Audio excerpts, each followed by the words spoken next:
Over the last several years, I've been asked many times to help people to set up mastermind groups. And I thought, why not do a YouTube video on it? You know, they're so powerful. Mastermind groups are so amazingly powerful, and they're not hard to set up at all. So I want to share my story with how I was introduced to them, give you some resources to go to, and then and just encourage you to rock and roll. If you want to be more successful with business, with love, with your spiritual path, if you want to be more successful with your health or anything, one of the greatest aids that you can create is a mastermind group to help you get there. It really works. Hi, I'm David Essel. A number of years ago, I'm going to say probably 20 years ago, it was the first time I read the book Think and Grow Rich by Napoleon Hill. And about 10 years ago, so about 25 years ago, I read the book the first time, and then about 10 years ago, one of my mentors, Joe Cerulli, was talking to me about, mastermind groups and how powerful they were. And I had been involved in a few, but they were kind of thrown together last minute. They would last 3 to 4 weeks and then fall apart. And through Joe's help and through going back and reading once again Napoleon Hill's book, I decided that I was going to get involved with more mastermind groups and set them up. And I want to share with you how I did it and see if you can't use some of this information, modify it obviously to fit your needs, but go ahead and get involved as soon as possible. And all I'm going to share with you is my experience. In my opinion, the best way to set up a mastermind group is decide, first of all, what area of your life needs the most attention. So for some people, it's making money, because a lot of times people say mastermind groups are all only about business, and that's not true. Some people say, well, I really need to get closer to God, so we create a mastermind group around spirituality or God. Some people would say it's about their health. Some people would say about finding love or enhancing their love relationship. So number one, what area of your life is in need of the most attention? Maybe even sobriety would be another potential for mastermind groups. That's the first thing you do, is pick the topic that you need to work on the most. And it's usually the thing you don't want to work on. That's the one. Then secondly, write down a list of maybe 5 to 6 to 7 to 8 people that you respect, that you would like to have a part of your mastermind group. And go ahead and call them and just say, look, this is the deal, and I'll share with you in a second how to put it together, but are you interested? All you really need is, you need at least 2 people, you and someone else, and at the maximum, and I know a lot of people won't agree with me here, and that's okay, I don't really think there should be more than 6 people in a mastermind group, and I'll tell you why. The purpose of the mastermind group is to have people get together at least, I believe, once a week is the best, either on phone or in person, it doesn't matter to me, and you actually share ideas on how to move ahead in life. And the way you do it is this. After the initial meeting is just to sort of like set out the guidelines of what you're going to do. Every week, one person is chosen to be the person of the mastermind group. They get a chance to share. So let's say it's a business mastermind group. They'll say, my income isn't where I want it to be. They'll talk about everything they're doing in regards to trying to increase their income, and then they'll talk about all of their challenges. So this person comes prepared. They know it's their turn. They know they're up next, and they'll go ahead and share everything openly and honestly with the group. Now again, you need at least one other person, but not more than 6, and here's why.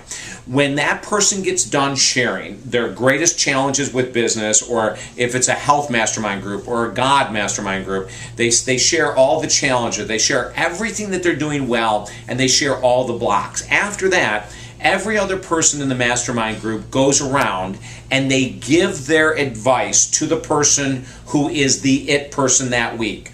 Now, the person who's the it person, who has just expressed all their challenges plus all the good things they're doing, the only thing they can do is sit and write. They cannot interrupt. They cannot say anything back to a person like, oh, that would never work for me, or I tried that 1,000 times, Jim. That's just not the direction I need to go in. The person who is the it person needs to be quiet and write the whole time.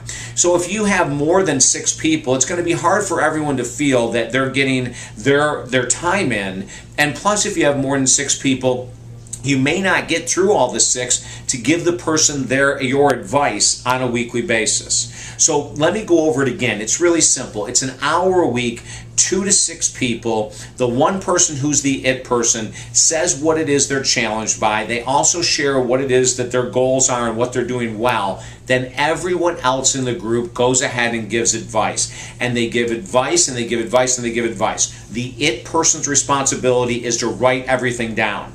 Then, at the end of the hour, the responsibility on that it person is to take all of this information they've just shared, the mastermind information, write it out, get clear about it, and come up with a plan to use for the next 7 days, or it's probably going to be 30 days or whatever it might be, but for the next 7 days they've got to have the whole plan organized.